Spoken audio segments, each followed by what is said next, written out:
Асел Style Breakfast каналына қош келдіңіздер. Бүгін сіздердің назарларыңызға таңғы асқа және бранчқа керемет альтернатива болатын тосттарды ұсынамын. Ең алғаш нандарымызды дайындап аламыз. Бұл үшін сары майды ерітіп, тостқа арналған нандарды кесіп, немесе кесілген нанды қолданып, екі жағынан ертілген маймен ылғаландырамыз. Және алдын ала 180 градусқа дейін ысытылған пешімізде беті қызарғанға дейін ұстай тұрамыз. Ең алғаш мен сіздерге тұзды варианттарды көрсетуден бастаймын. Ең біріншісі авокадомен. Және де авокадоны видеода көрсетілгендей бірінші тазартып аламыз.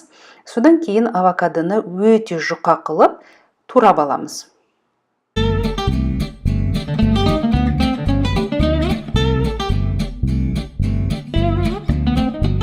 Өте жұқа туралған авокадоларымызды бір ұзын линияға дейін ашамыз.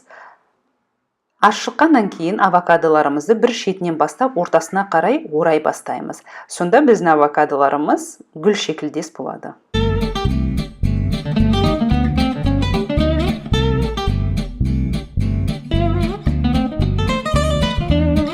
Авокадомен ұсынатын вариантымызда бізге қызанақты қажет болады. Бірақ қызанақтың сыртын алып тастауымыз керек. Сол себептен видеода көрсетілгендей қызанақты басын кесіп, ыстық су құйып, 5-10 минутқа дейін алып қоямыз. Сол кезде біздің қабығымыз өте оңай тазартылады. Ал кезек тостты әсемдеуге келді.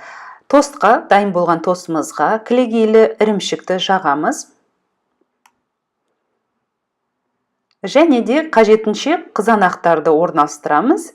Ал ең үстіне гүл шекілдес авокадомызды қойып, жасыл шөптермен әсемдейміз. Келесі вариантымыз біздің пашот жұмыртқасымен бірге болады. Сол себептен пашотымызды дайындаймыз. Бұл үшін ыстық суға, қайнап тұрған суға бір кішкентай қасық уксус қосып, жұмыртқамызды орналастырып, қысқа толқынды пешке 45 секундтан 1 минутқа дейін қоямыз.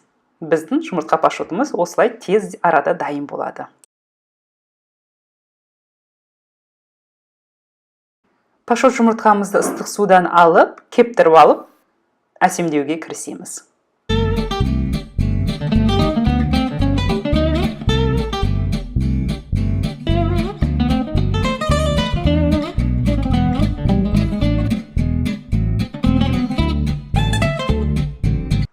Тостымызға кілегейлі ірімшігімізді жағып алып, алдын ала кесіп дайындап қойған қиярларымызды орналастырамыз.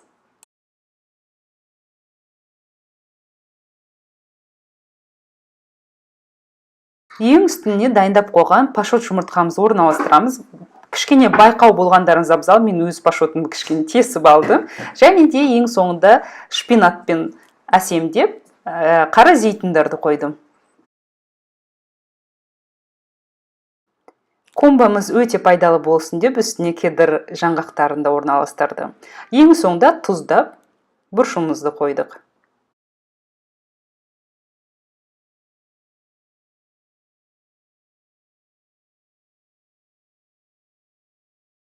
Сіздерге ұсынып отқан тұзды варианттарының ең соңғы тосты маргарита пиццасы болмақ. Сіздерді балаларыңыз жақсы көріп, көңілдерінен шығатынына сенімдімін. Бұл үшін тостымызға кетчупымызды жағып, алтын ала қабығынан тазартылып, кесілген қызанақтарымызды орналастырып, тост бұрыш сеуіп, теркіден өткізілген ірімшіктерімізді орналастырып, алтын ала 180 градусқа дейін ыстылған пешімізде ірімшіктеріміз ерігенге дейін ұстап, пісіріп, дайындап аламыз. Маргарита пиццамыз дайын. Осымен тұзды варианттарымызды аяқтаймыз. Сіздермен бірге тамашалағандай пашот жұмыртқасымен дайындадық, және де гүл авокадомен дайындалған тосттарды бүгін байқап сейреттік. Ал енді жәймендеп тәтті варианттарымызға да көшейік.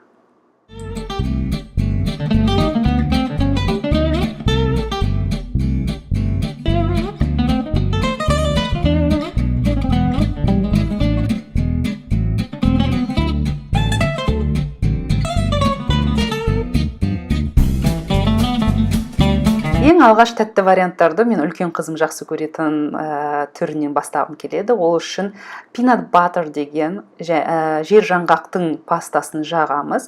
Және де артынша кептірілген клюкваны орналастырып, бұл жерде жүзімді қолдансаңыз болады, өз еркіңіз. Және өте жұқа туралған алмалардың бөліктерін орналастырамыз.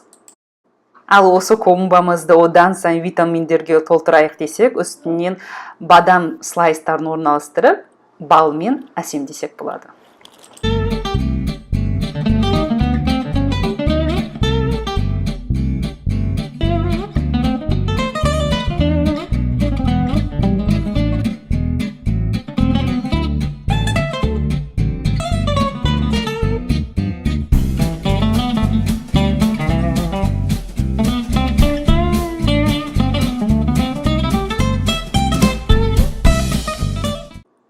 Ал келесі комба мен өзім қатты жақсы көріп жейтін комбам. Ол үшін тостымызға ең алғашқыда сары майды жағып аламыз. Содан кейін алдын ала кесіліп қойған банандарымызды орналастырып, үстіне молынша балды жағып, жер жаңғақтарды орналастырамыз.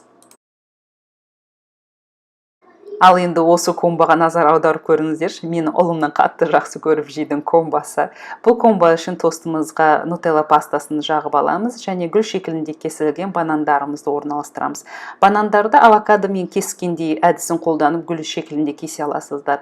Жандарына кесілген құлпынайларды орналастырып және шоколадты тамшыларды үстінен жайғастырып, ең соңында алдын ала ерітілген шоколадтарды жағып әсемдейміз.